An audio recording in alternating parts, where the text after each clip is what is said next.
Hi, it's Nicki from Wildlings Co-School.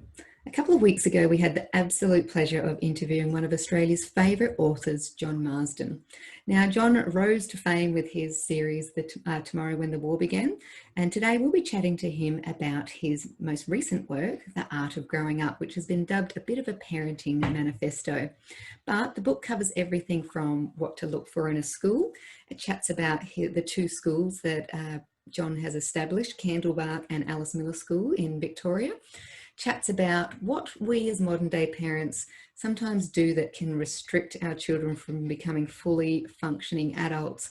So a heads up, a bit of a disclaimer that the conversation can be uncomfortable. It can make us aware of some of the things that we do as parents that we could perhaps improve upon. But that's why we're here. We're constantly learning and none of us are perfect. So grab a cup of tea and settle in for our interview.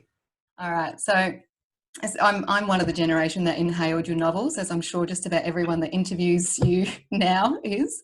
And I've loved teaching you fiction as an English teacher, but your newest work, The Art of Growing Up, it's a different beast and I loved it. It felt a bit like activism to me. It felt urgent.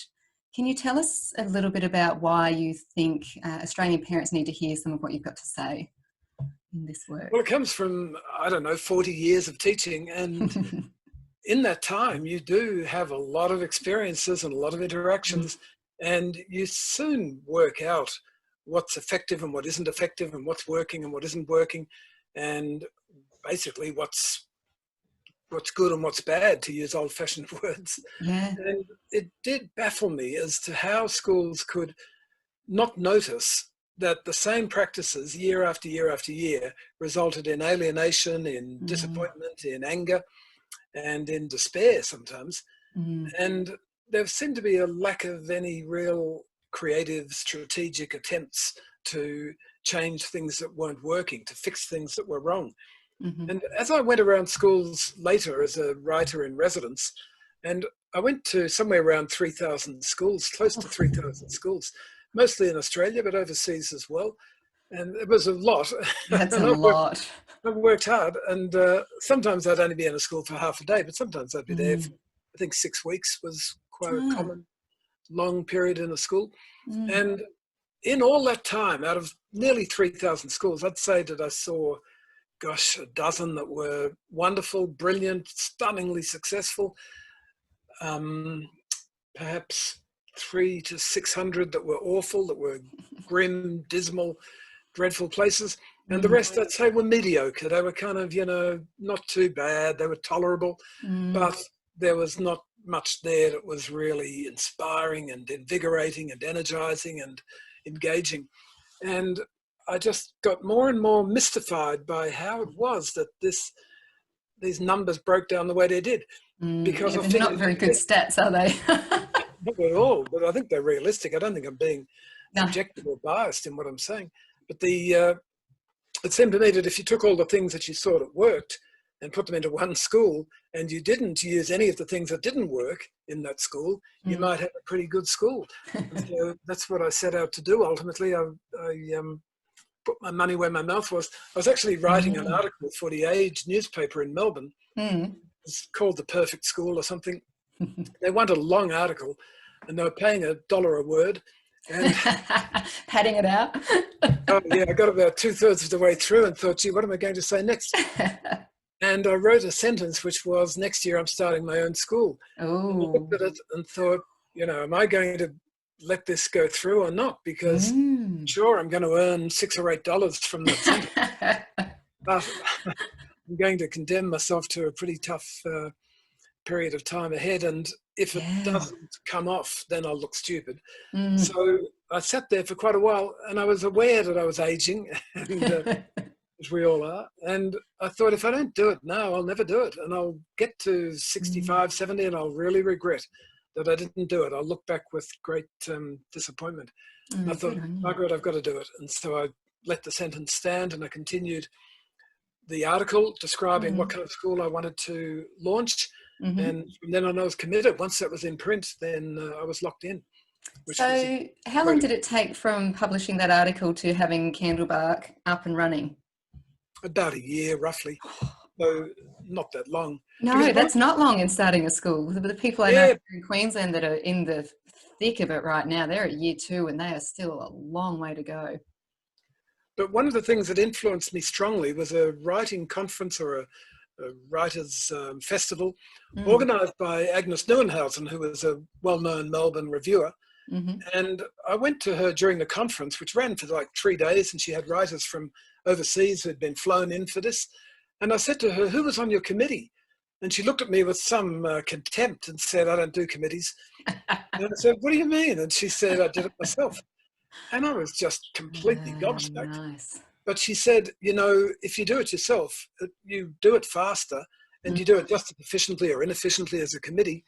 So why bother with committees? And that was very much in my mind when I set out to start the school, because I'd seen people try to form groups to start schools, and it often would bog down and end in acrimony because they would start arguing about whether they should be wearing purple socks or yellow socks. Too many chefs. Sorry?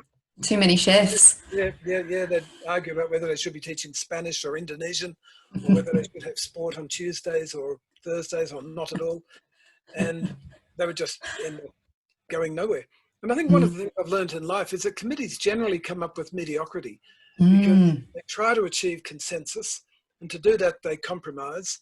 And so ultimately they end up with something which is mediocre, because any really flamboyant or outlandish or outstanding or passionate idea just gets lost in the debate and discussion and arguments. You're not selling a committee for me. That's because that's exactly what's happening with these schools. Yeah, it's very typical. And the fact is that most parent-run schools don't last. They survive for 2 or 3 years and then they implode because of power struggles and fights between the parents who are running it. There's Preston in Melbourne, which has survived for, 40, 50 years as a parent-run school, but that's a rare exception, and they've had some real struggles at times. But I figured that as an individual, yes, I would make mistakes, but who's to say at the end of the process whether I would have made more mistakes than a committee, whether I've made more mistakes than a committee would have, or whether I've made fewer mistakes or about the same number. Who knows? We can't really judge that. We have to judge schools by other criteria. Yeah, unfortunately and unfortunately. So tell us a little bit now. You've got Candlebark and you've got Alice Miller. Candlebark set on, correct me if I'm wrong here, 850 acres? Oh, more than that, no. More than that. No, it's about 1,200 acres. 1,200. Oh, that's incredible. And it's in the Macedon Ranges.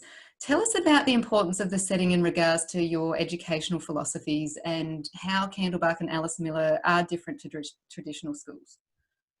Well, the setting is great, yeah. It's beautiful. It's a native forest. It's never been logged or farmed, so it's the original indigenous vegetation, for want of a better phrase. And that's terrific, but that's not the only, it doesn't mean you have to have that to start a school.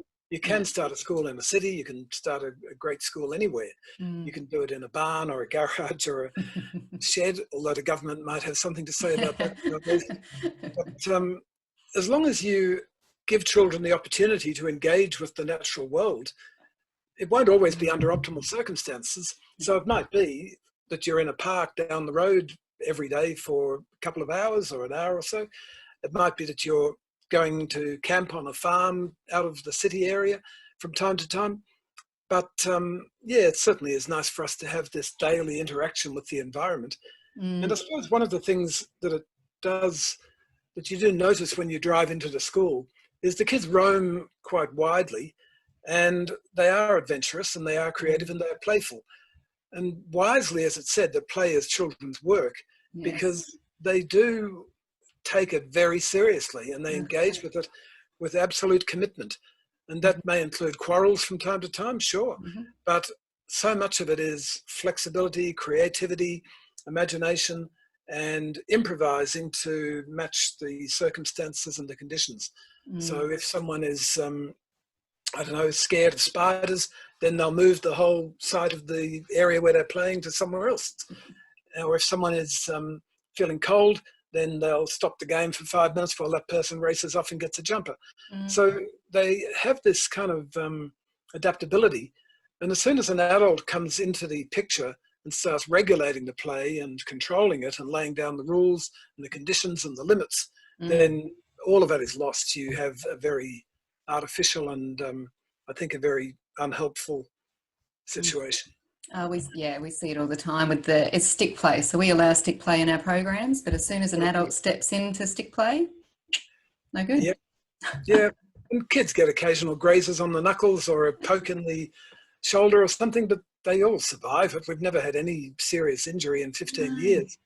We call them learning experiences, learning injuries. I tell them every scar is a story, and if you've got a scar, then there's a story behind it, and people will be interested to know the story, to hear the story. But it's there was an article, in a London newspaper years ago, and I wish I could remember the details, but it was a bomb site in Liverpool, I think, where children have been playing happily for some years in among the ruins of the buildings and the craters and hillocks. And the council decided that because the kids loved it so much, they would turn it into a playground. And the story in the paper was of some kids who were watching the activity through a hole in the fence where they could see the bulldozers and the graders hard at work. And one kid said to another, what are they doing? And the other one said, and this is where I'm going to wreck the story because I can't remember what the other kid said, but it was something very poetic and very poignant to the effect that they are destroying our treasure island in order to give us a playground which was going to be concrete and plastic. And I thought that's very typical of the way bureaucrats operate. That everything, even playgrounds, have to be regulated, controlled, and very strictly governed. Our local council here chops off the lower lying limbs so children can't climb on them. I think every Tasmanian school, it's compulsory to chop off all lower limbs now on trees so that no child in Tasmania can climb a tree in the school grounds. The statistic here, I think it was Planet Ark, so I don't know where they got their info from, but it was 1 in 4 Australian children haven't climbed a tree. In Australia, if you think, we're not a hugely metropolitan country. So what's going on? It's this whole thing, and this is going back to your school. Your school motto is, part of it is take risks. Can you expand on that a little bit for us? Yeah, that pretty much is the school motto. I added take care as a token gesture, but that was after some years. I thought, I better throw that in. So it is, hang on, let me clarify, take risks, take care. Yeah, that's a pretty good balance. You don't have to tell people to take care because they do it instinctively anyway. It's like when a kid's halfway up a tree and you yell out, "Don't fall." Yeah. They go, "Oh, I was just about to. Thank you so much." Oh, thanks. Hadn't been thinking about that at all. Oh, gosh. So what it means is to be adventurous, really. It doesn't mean be reckless. It doesn't mean be negligent. It doesn't mean show no consideration for yourself or anyone else. It means to have adventures and to get out there and go for it. Because one of the building blocks of our lives, one of the foundation stones for our lives, is first-hand experiences. And if you have a childhood and adolescence which is lacking in first-hand experiences, you might as well say that in fact, I'll choose a concrete metaphor, concrete simile, you might as well say your life's built on tissue paper. Just happened to be there, but that's the foundations of your life are really weak, really flimsy. And so when you hit crises, as you will from time to time, and when obstacles come along and when difficulties occur, then there's every chance that everything will collapse underneath you and you'll be helpless, you'll be despairing, you may be depressed, you may be panic-stricken, you may be anxious and fearful because you don't have the resilience, the inner strength that comes only from having first-hand experiences. And so we practice that gospel as much as we preach it, and that's a big statement because we preach it. So, how so? Well, the average child here would have, I guess, maybe 30 nights a year, either on a camp or at school, at a sleepover, and that starts in prep. So in the first term of prep, we take the kids away for 4 days and we go about 2 hours to different places, but most commonly to Bright, which is north of here. Oh, I love Bright. Yeah, it's a beautiful especially this time of year. Magic. Yeah. The snow is starting to fall and it gets very, But, so we put up tents, we go to a camping ground and we stay there for 3 nights and 4 days. And yeah, occasionally a kid gets homesick, but it's just as likely to be a grade 6 child as a prep child. Yeah. We take all the primary school kids to that particular camp. The people who get most stressed about it are the parents. I was just going to say, how do the parents go with that? Yeah, they get anxious. Yeah. Some, not all of them by any means. Some of them love it. Some of them are absolutely ecstatic. Clapping the bus as it goes. It's not unknown for them to book themselves into a spa or something for a couple of nights and take full advantage. Thanks, John. Here's your tip for taking my kids for the week. Yeah, you'd think I'd get a box of chocolates or a bottle of wine occasionally. Often. But I do feel worried when parents say to me at the interview before we enroll their children, they say things like, our child has never spent a night away from us. And I say, well, but do you mean they haven't stayed with their grandparents or their aunt and uncle or their friend from childcare or kindergarten? And they say, no, we've never had a night apart. And I think, gee, for 5 years you've lived like that. I think, are the parents recognizing that they must have a life of their own, that is vital in the whole family dynamic? And parents who don't do that are actually having there's a counterproductive impact from that, which is not helpful to the child's development. I find that as mothers, that martyrdom, that, you know, that we sacrifice everything sometimes for the good of, we think it's the good of the children, but in fact we're teaching them to be martyrs themselves, and no one can be a martyr, no one can live up to that standard, so we're setting them up to fail already. And it's quite a new phenomenon, and I think it's come about partly because of the so-called nuclear family, where people are having smaller numbers of children. And the extended family is likely to be physically more distant. So it may be that the grandmother lives in Perth and the grandfather lives in Brisbane and the uncle lives in Alice Springs. So there's that physical problem right away. And so people often live in a house, in a street, or in a flat, in a block of flats where they don't even know the names of the neighbours. And they'll come home perhaps with the child after school, drive into the garage, the door shuts probably automatically, yes. They disappear into the house, they're not seen again until 8 o'clock the next morning when they drive out again. That hurry to the mailbox with the heads down so they can't make eye contact with anybody. Putting the wheelie bin out is the big adventure. You feel like they want to put a balaclava on too, so that don't make me talk to you. Yeah, and it's very much like that. So the sense of community, the idea of living in a village, which doesn't have to be a village physically. A cul-de-sac can be a village, a suburban street can be a village. Any community can be a village. It doesn't matter what the physical kind of tangible style of living is. But you do need an extended community to be involved in the child's life and to be involved in looking after the child and educating the child in different ways, as happened in many societies, but that's disappeared very rapidly in our society in the last generation or so. And I think that's one of the factors in this new idea of the parent being the martyr who gives up everything, and including their own lifestyle, their own lives, and their own mental health too. I would add to that, seeing what I've seen now as a mother and amongst friends and people that I know.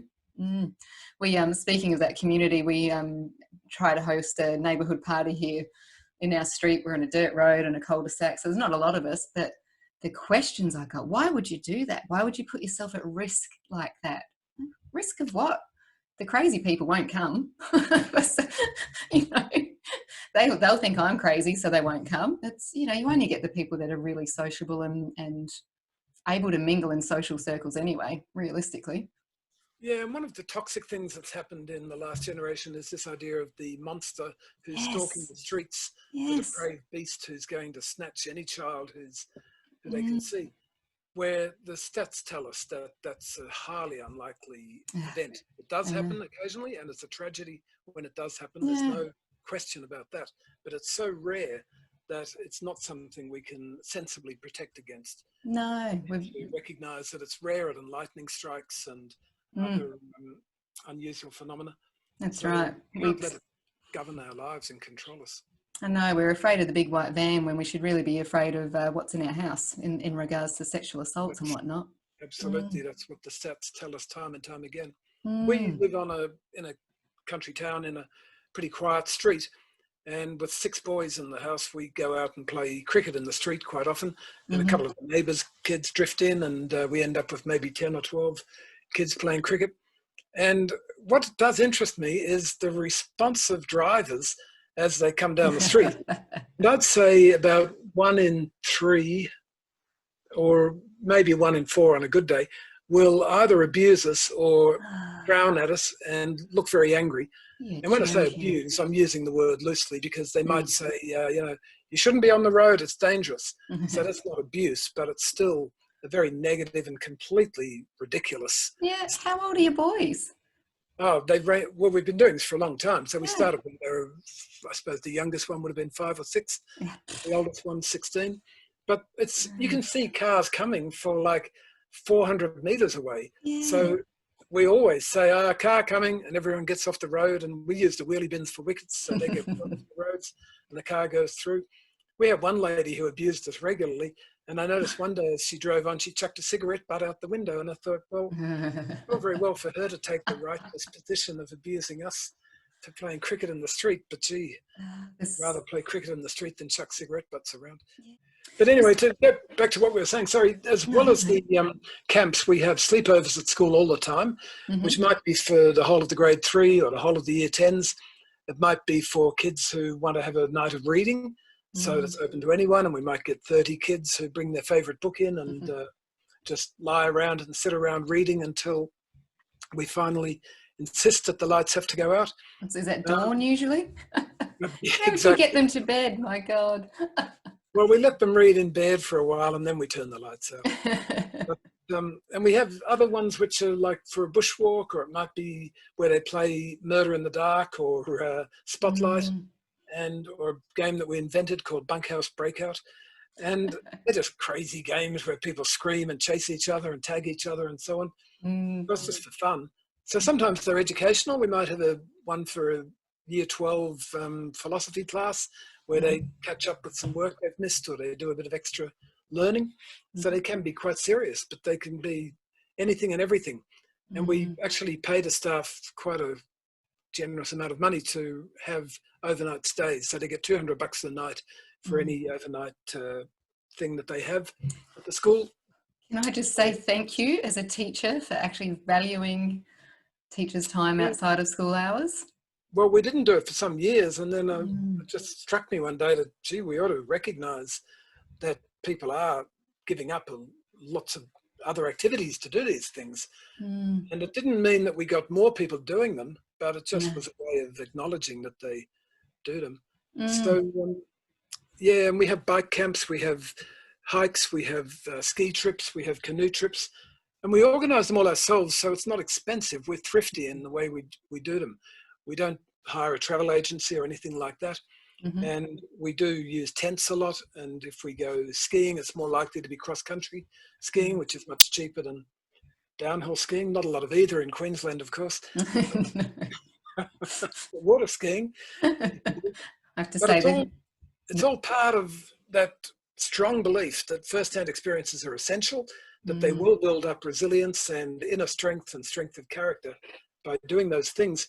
And we sure noticed the difference when we opened the secondary campus and we took in kids from other schools as well as from our own school. We noticed a profound difference between the kids who'd been through this program in primary school and the kids who hadn't.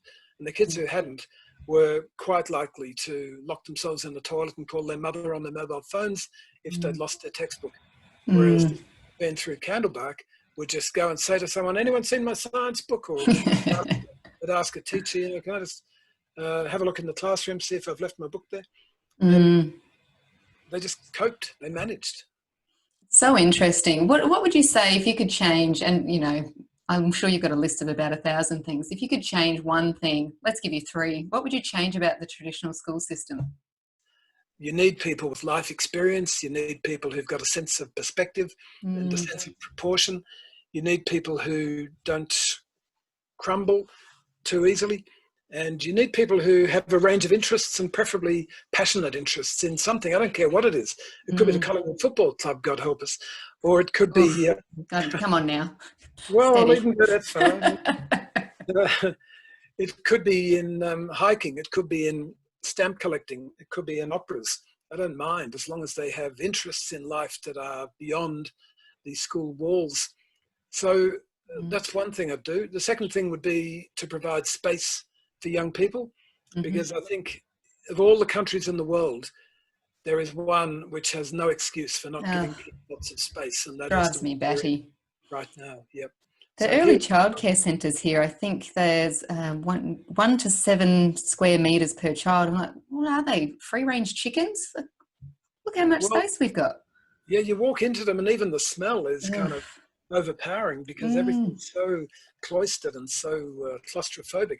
And it seems unforgivable to me that we have these golf courses which are perhaps 60 or 80 acres on expensive suburban and urban land, where a dozen old white blokes like me are kind of waddling around playing golf, using their buggies, of course, because they couldn't walk. And down the road, there might be 600 kids squashed into a space the size of a couple of basketball courts. That's all they've got for their recreation. And interestingly, those schools have more injuries than we do by a huge margin, because kids crash into each other. And they're bored. They're pushing themselves. They're looking for things to do.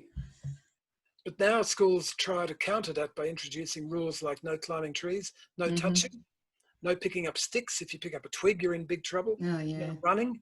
All of these are common rules now in Australian schools. And to me, that's our shame as a country, that we have rules like that in schools, because it just shows that we've got an unworkable setting, an unworkable situation, and we need to do something creative about it rather than bring in these bureaucratic restrictions. Well, it needs to be centred around the child again. You know, how dare we take sticks out of children's hands? You know, that's the exact opposite of what children should be doing. And these 3-story childcare centres now that we're seeing, they've got no yard. Somehow they're getting around the because you do have to have an outdoor area, and it does have to have trees, but apparently it's okay if they're in pots and you've got artificial turf. I mean, come on, who are they thinking about here? There's at least one new school in England which has no recess or lunchtime. The day finishes early, so they start at 9 a.m. or whatever and finish at 2:30 or something, because they argue that rather than have them have their break at school, they can have that later when they go home. So they just arrive at school, they're in the classroom for the full 5 or 6 hours, whatever it is, and then they're released again.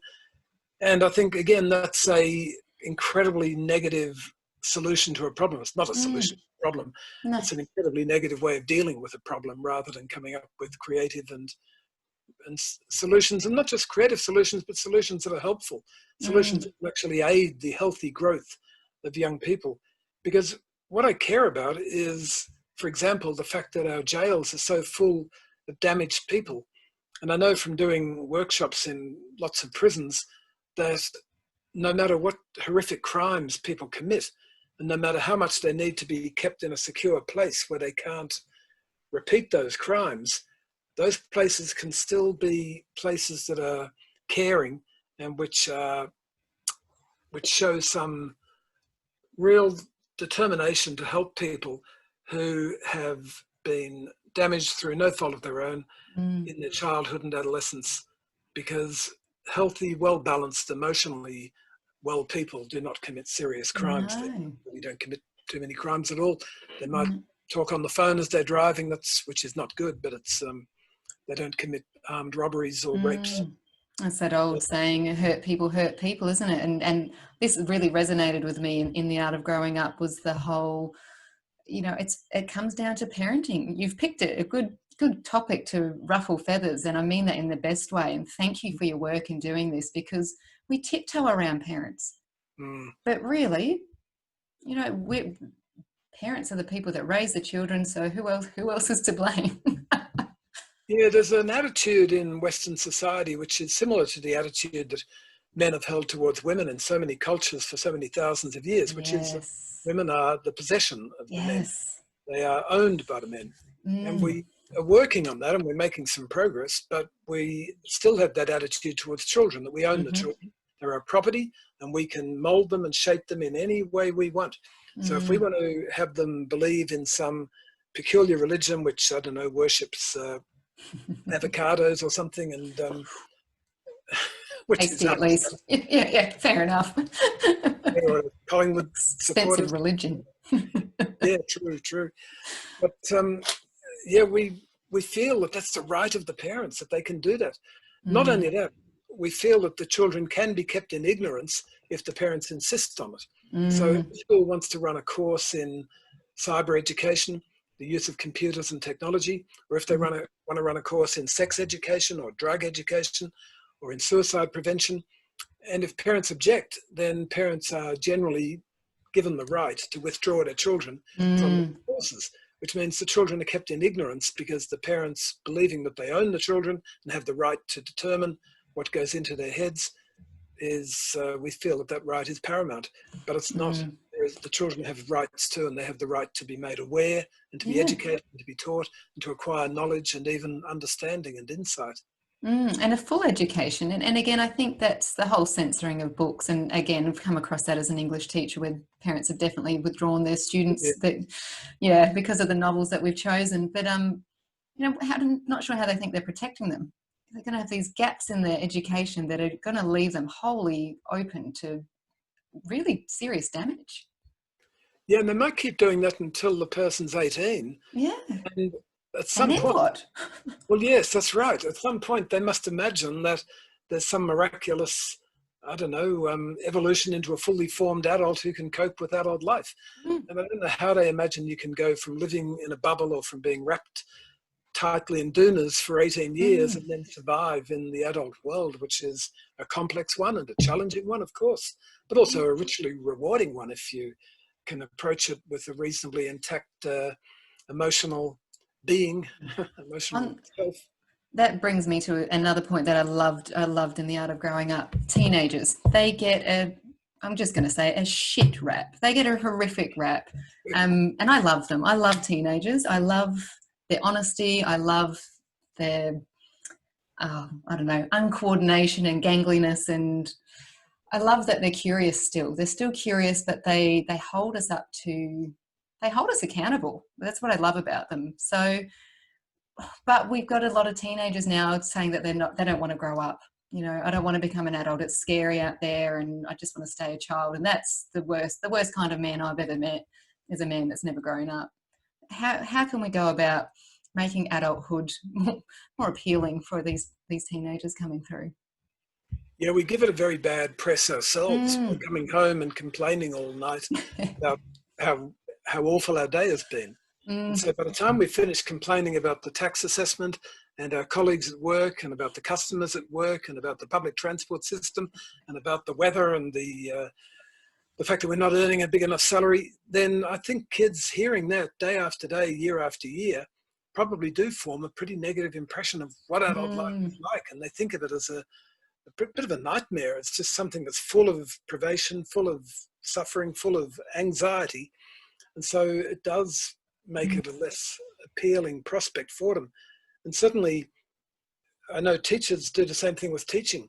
There's teachers will tell classes all day long, it's a terrible job, don't ever become a teacher. Oh my God, the work you've got to do. And spent Saturday marking instead of at the footy. Or and the department's brought in these new ridiculous regulations and now we have to spend 3.5 days doing this and this. And so after hearing that for 13 years, our best and brightest kids may not choose to go into teaching. They may decide that there's something more glamorous out there that might be a little more worthwhile. And I think that's a shame because I've tried quite a few different jobs and teaching is the one that's been easily the most rewarding and the most engaging and the most the one that's allowed the most creativity. Probably the funniest too. There's plenty of very funny moments in teaching. I can't wait for your I feel like you've written a book for our generation of every important phase, but I can't wait till you get to your end of your teaching career and you've got I want to see a book of quotes of all the things that you haven't been able to publish while you're a teacher. Well, The Art of Growing Up took a long time to write because this will sound a bit wanky, but it took some sort of courage because I knew I was going to. And I think somehow being a principal for 15 years, it's inured me to criticism to a large extent. 15 years ago, if people criticised my books or anything else, I would feel pretty awful and I'd go into quite a downslide for a period of time, which might only be a few hours, but could last for a long time. But over the last 15 years, I've just gradually acquired some sort of immunity. And I think it's because, as a principal, you're copying it all the time from every direction. All the time. It'll be a prep kid who walks up and pokes me in the tummy and says, "You're really fat." Or it'll be a bureaucrat who writes us a threatening letter saying, unless we add an extra sentence to our bushwalking policy, then the school will be closed, and we better get ourselves lawyers in a hurry if we're prepared to, if we're not prepared to do what they tell us. And you think, gee, it's not that difficult to add that sentence to the bushwalking policy. So you're dealing with really unhelpful bureaucrats and really ignorant politicians, because ministers for education who are in charge of education uniformly know nothing about it. And if you look at, I say that with some after a lot of research, because if you look at their CVs, since Federation, we have never had anyone who knows anything about education holding the portfolio. It drives me nuts. Yet alone putting someone like Abbott in charge of the women's division. Yep, what a great appointment that was. Oh my gosh. Who made that appointment, by the way? I think Tony Abbott. I think it might have been himself. He himself. Yeah, I think he chose himself for the job. So the previous Minister for Education was an expert in the Murray-Darling irrigation system. That was his background. And the current minister was a farmhand and then an economic advisor and a political consultant or something. And now suddenly he's in charge of education. He's never shown any interest in it. He knows nothing about it. Neither did his predecessor. Neither did the rock singer Greenie before him. Neither did the barrister, the lawyer who was a specialist in industrial relations. So whether it's Peter Garrett or Julia Gillard or the current minister or a previous minister, Senator Birmingham, we're dealing with amateurs who are blundering around, trying to sound as though they're omniscient when they just know nothing. Nothing. It drives me batty that you would see the cycles that come through, and we're scrapping this and we're adding this, and well, we were doing that 10 years ago. Thanks for giving me a new name and making me do that training for another 2 weeks of my time. But what gives you the right? They bring out a new curriculum every 5 to 10 years. We're meant to spend months studying it and enacting it, but in fact it doesn't change anything in the long term. Things change in the classroom because of the evolution of society. They don't change because the education department has put out a new document, although that document may reflect some of the things that are happening in society. But when we're told that when we're told by the Department of Education that we need to have more time and effort invested in teaching the history of Indigenous Australians, then we were doing that anyway, because there was a societal understanding that had to happen and it must happen. And we were already tuning into that and implementing that. So the document always comes along after the societal change, the cultural change is happening. It's always too late to be of any interest. How do you go with our lovely Australian curriculum currently? How do you go squeezing that dry content in at Candlebark? Look at my biases showing through there. Yeah, well, we ignore it. I mean, we tick every box that the education department wants us to tick.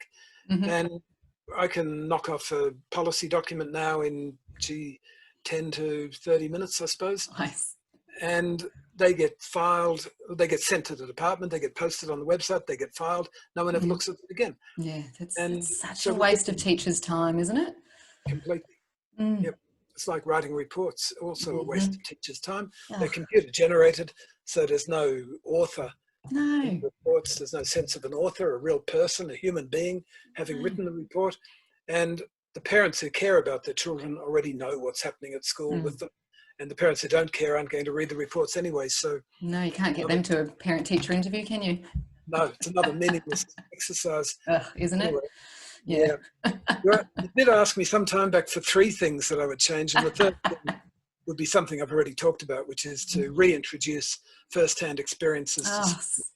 Because we've now got a society where teachers are scared to take kids across the road to the park because they've filled in all the forms, they haven't rung the insurance broker to check that they're covered, they haven't got signed notes from all the parents giving permission, and so they stay in the classroom because that's the easiest thing to do, and that seems to them like the only option, which is a very sad state of affairs. We had a big issue at my last school where if an excursion was going to cost over $20, essentially it was scrapped because, you know, a lot of our parents couldn't afford that. And I thought, they don't need to be that expensive. Like you said, why can't I just take my class across the road? But unless at our school it couldn't just tick my English curriculum, it had to tick so many curriculum boxes for me to take this class out. Like I said, the hours that we do to get children outside, it's infuriating. Yeah, and as a teacher, I was pretty lawless in many ways, but I can't imagine. I don't know whether I'd risk it nowadays, but I mean, one of the most powerful excursions I ever did was to take a group of Year 10 students to an abattoir. Nice. It was out of boarding school, so I knew that the parents were at a safe distance. They weren't going to get in the way. Well, most of them were probably farm background as well, then, if they were boarding. True, yeah, they were. And but I also knew that if I asked the school authorities, they would say no. It was a very negative school where they just said no to everything. Yeah. So I went down to the maintenance department and I said, I want to book a bus for tomorrow. And they were like, fine. They just assumed that I had permission. And I have a bus license and plenty of experience driving trucks and buses. And when the kids arrived for their double English, I said, we're going on an excursion, hop on the bus. And so we drove out of the school gates down the road to an abattoir where I'd arranged with the owner the day before to bring a group of students. And as we drove through the gates of the abattoir was their realization that that's where we were going, because I'd deliberately not told them, because we were studying a novel where kids unexpectedly come across large animals being killed and they are shocked and traumatized by it. And my class was so apathetic about this novel, I thought, well, I'll give them a first-hand experience of what it's like. So we went on the tour, and only 3 kids finished the tour. Wow. The rest were sitting outside with their heads between their knees, green in the face and trying not to throw up.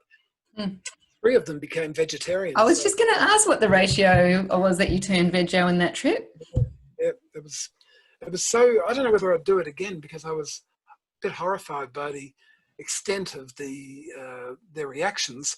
But they were really pleased that we'd done it, and they were really positive about it.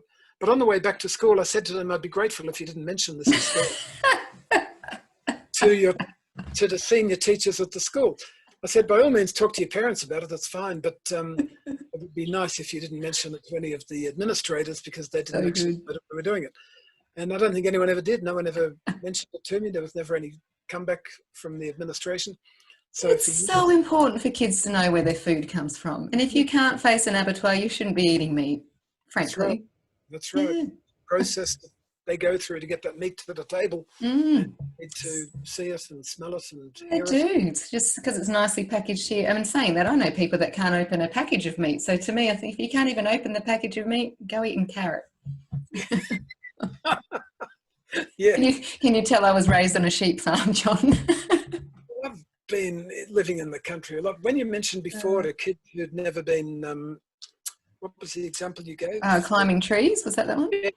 I'd like to know how many kids have never been outside the city in Australia. Yeah. There's a significant number who have not left the suburbs. Yeah, well, that's true. When I was working in outdoor rec in a previous lifetime, like you said, 30 careers ago, same thing. We took kids out from the city, inner city, low socioeconomic schools, and they'd never seen the stars. And this is in Adelaide. You know, we're not talking Hong Kong. Yeah. Never seen the stars, never left the city before. Yeah, the Henry Lawson Banjo Paterson Australia is unknown to a huge number of city kids and suburban kids. And that seems bizarre to me. It seems grotesque that they're not.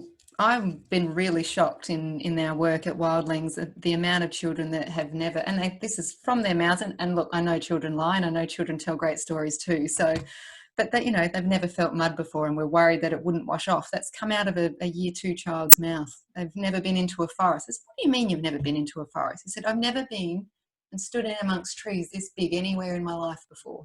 Oh yeah, that would on be the Sunshine Coast. But we're surrounded by it. You can't have left your house. You're surrounded by shopping malls, and that's where most excursions are nowadays. Most kids' lives revolve around the school, the home, and the shopping mall. And the sport grounds. Yeah, just in many areas, that's true too. But the idea of doing anything adventurous and having first-hand interactions with the natural world is unknown to them, which leads to all kinds of misapprehensions. So for one thing, many people believe that nature is a place of peace and serenity and beauty, which it is, but it's also full of violence and savage.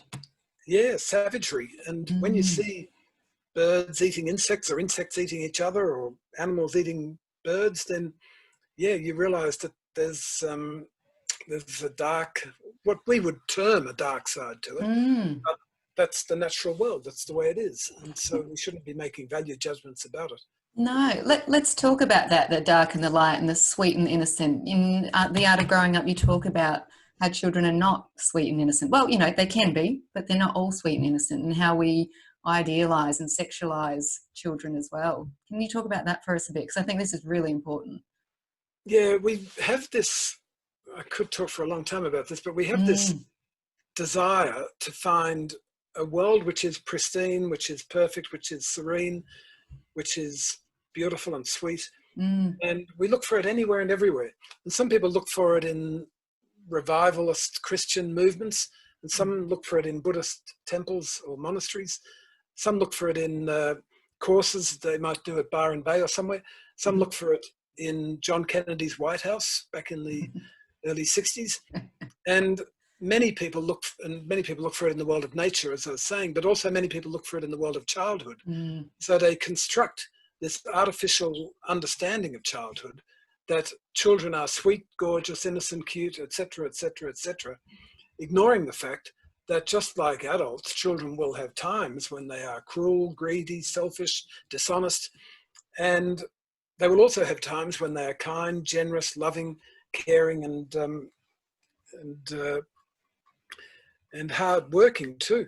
So we need to see things as they really are, because if we construct this false idea about children, every time they violate that false idea, we'll be furious.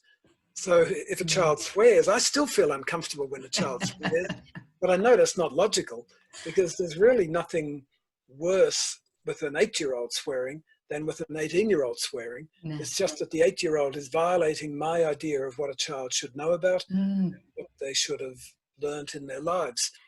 And so I'm shocked when they do it. But I'm less shocked when they are greedy or dishonest or cruel or whatever, because I've seen enough of children to know that, they all have that ability and that propensity at times, just as I do. I can be greedy and cruel and dishonest and so on. And that's true of any age group. Absolutely. So if we're going to generalize about an age group, we should generalize about other age groups too, and say that all 40-year-olds are sweet, gorgeous, cuddly, and beautiful and so on. But we don't do that.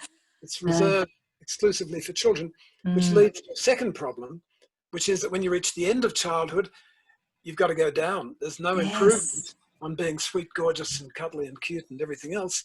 It's got to be a downhill path, which means that we artificially construct adolescence as a time of distress and disturbance. And mention that all adolescents are enraged or lazy or drug addicted, grunty, illiterate or whatever. And they can be all of those things just as we all can. So again, the reality of adolescence is you get the full range of behaviors as you do with children, as you do with adults. Even people in the nursing home can be cruel and selfish and greedy and dishonest and everything else. We had when we had trips to nursing homes here with little kids, one of them came back and complained he was playing, I can't remember whether it was Happy Families or Uno, with a lady who was in her 90s, and she furiously accused him of cheating in this game of cards, which I don't think he was, and he was quite upset. But she'd regressed to a childlike state, and that's how she saw the world and how she saw what was happening at the time. Again, so important for our children to see that and to understand that that's what happens, because we separate our children, we separate our elderly. Who the hell are we? Who are they socializing with? We effectively lock the elderly away. They put nursing homes, which I call waiting rooms for death, because they simply no other function. And there seems to be a belief that these people have nothing to contribute to society. So in other societies, they might still be holding the baby in their laps while they sit near the fire or whatever. They might be helping stir the soup as it's cooking.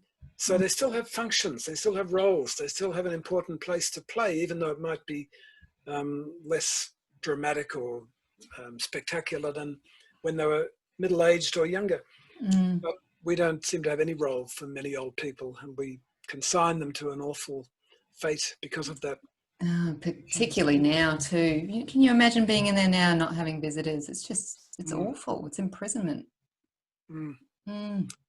Yeah, we're a society that's gotten very confused and lost. And I think one of the major confusions in dealing with young people is the belief that to protect them from physical injury and death, physical death, is so important that everything else has to be subordinated to that. So they're not allowed to go on swings anymore. Most playgrounds are getting rid of the swings. They're not allowed to climb trees. They're not allowed to go into the bush.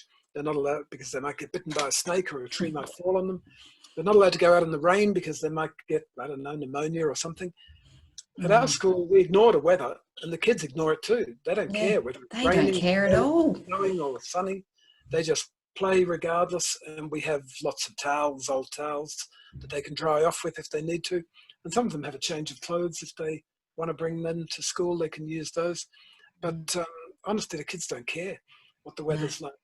So to me, that's a much healthier attitude than this unfortunate one we've got into, because by protecting them from physical injury and physical death, we're condemning them to an emotional death and a spiritual death and a social death, which is in its own way as awful as a physical injury. Well, there's just this fear of the world. They're fearful. You know, and I don't want to generalize. I don't want to generalize an entire generation, but you know, in our last cohort of students that I only had 18. It was a English communication class, and 6 of them were diagnosed with this, that, or the other, anxiety and depression mainly. And I'm not a psych, but I would have diagnosed another 3. So that's half of my cohort. You know, if that's not telling about, you know, something's going on. And, you know, we can't just blame education, can't just blame parenting, but something's got to change because it's not okay.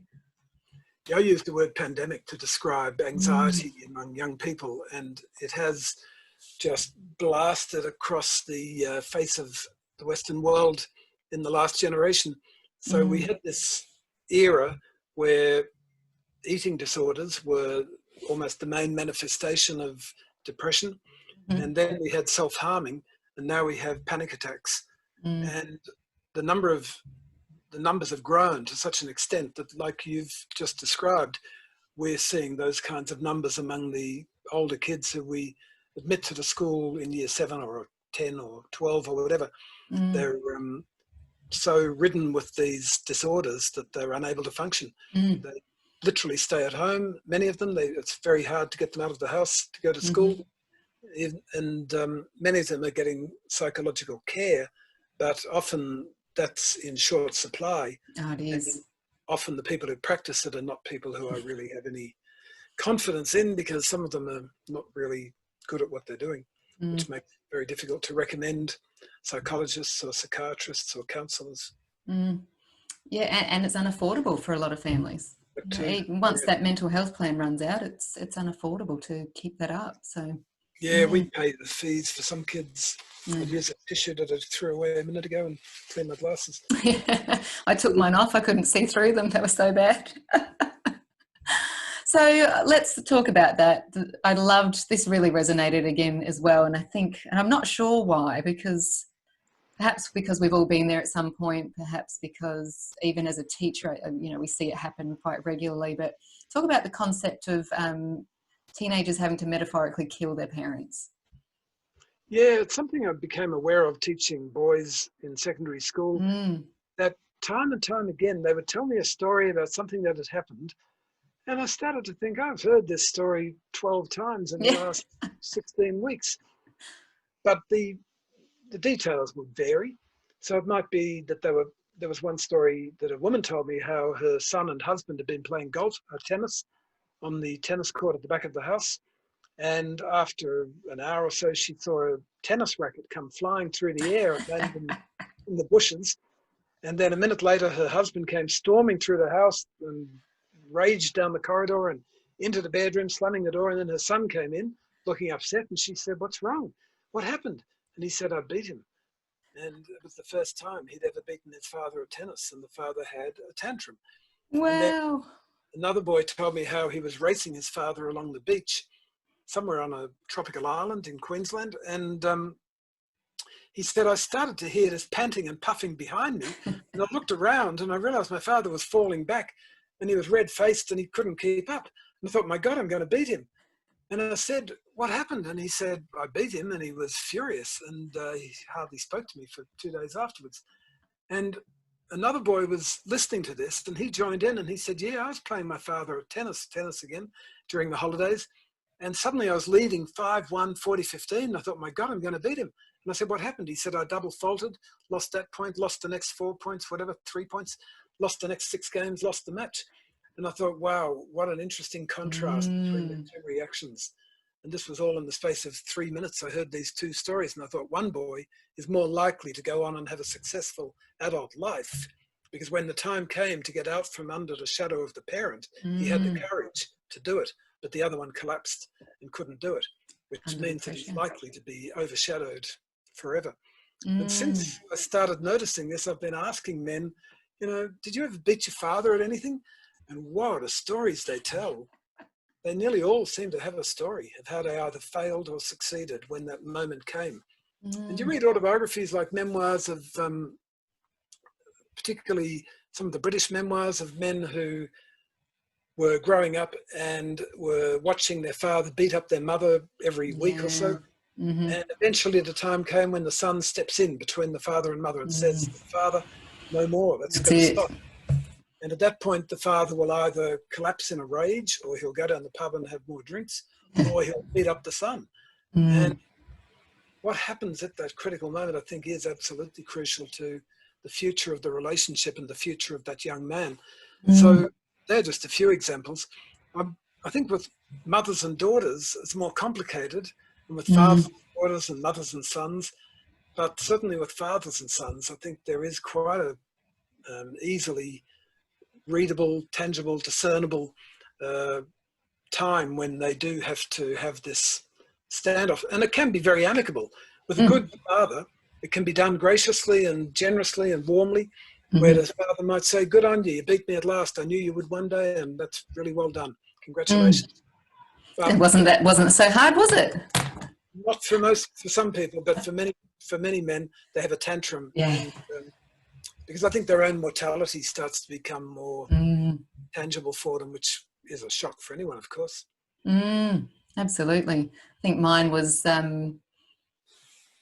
probably the old drinking and partying and that kind of thing back in the youth. But I feel like the coming back to the parent didn't happen until motherhood. You know, you go away in your youth and you become who you are, and it's not until you become a parent again, I think, that there's that understanding and the compassion and the forgiveness, perhaps, of parenting mistakes, as we all will. None of us we're all human. We're all going to make terribly awful parenting mistakes.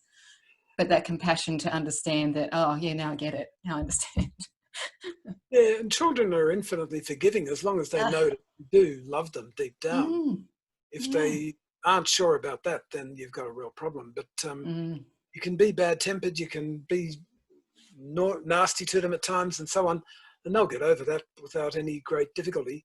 As long as the foundations are good.